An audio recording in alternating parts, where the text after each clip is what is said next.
Princess Anne had spent decades protecting the monarchy through discipline, loyalty, and silence. But on one unforgettable day, that silence was broken by a single revelation that threatened to reopen one of the royal family's deepest wounds. Behind the walls of Windsor, a proposal arrived that carried the promise of reconciliation, but hidden within it were conditions that could change the future of the crown forever. The question was no longer whether Prince Harry wanted to return. The real question was what price the monarchy would have to pay if he did. Before we go deeper into what this really means for the royal family, make sure to subscribe so you don't miss a single update. The atmosphere inside Windsor Castle felt unusually tense. Senior members of the royal household gathered behind closed doors, knowing the discussion ahead would be anything but routine. At the center of the meeting stood Princess Anne, carrying documents that had already begun raising difficult questions before a single word had been spoken. Unlike many within the institution, Anne had built a reputation for speaking plainly. She rarely allowed emotion to cloud her judgment, especially when the future of the monarchy was involved. That reputation made what she was about to reveal even more significant. According to the proposal she presented, Prince Harry was exploring the possibility of spending extended periods back in Britain. But this was not a simple family visit. The request outlined a carefully structured arrangement that included limited royal responsibilities, secure accommodation, direct access to King Charles, and official protection during selected engagements. As the details unfolded, the room grew noticeably quieter. On the surface, the proposal appeared to offer a path toward healing years of family division. Yet every page seemed to introduce another difficult compromise. The more the king studied the document, the clearer it became that this was about far more than welcoming a son home. The proposal attempted to balance two very different worlds. On one side stood Harry as a father, a husband, and a son hoping to reconnect with his family. On the other stood the institution of the monarchy, where every public role carries constitutional responsibility and every royal privilege comes with expectations that extend far beyond personal relationships. For King Charles, separating those two realities was almost impossible.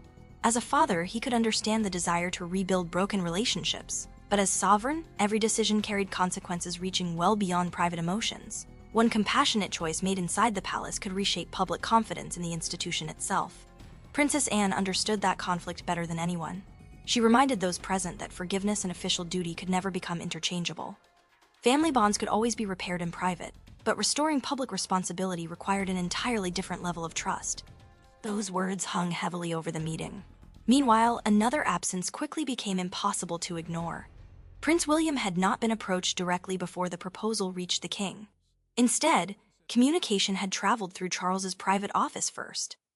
While some viewed it as a procedural decision, others believed it revealed something much deeper. For William, the issue wasn't simply protocol. It raised uncomfortable questions about confidence, accountability, and whether years of painful disagreements had truly been acknowledged. If future responsibilities would eventually become his, then any decision made today could shape the monarchy he would one day inherit. Anne watched the reactions unfold carefully. She could see the emotional weight pressing on Charles, the growing caution reflected in William's silence, and the complicated position Harry seemed to occupy from hundreds of miles away. But then came the revelation that changed the entire conversation. This proposal had not appeared overnight. Private discussions had reportedly begun much earlier through confidential conversations, suggesting the idea had been developing quietly behind the scenes for weeks. Far from being an emotional impulse, it seemed to be part of a carefully considered plan.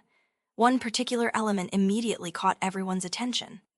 Harry's proposal reportedly included participation in selected charitable and Commonwealth-related activities, while continuing aspects of his independent professional life abroad. For the palace, that possibility introduced a serious dilemma.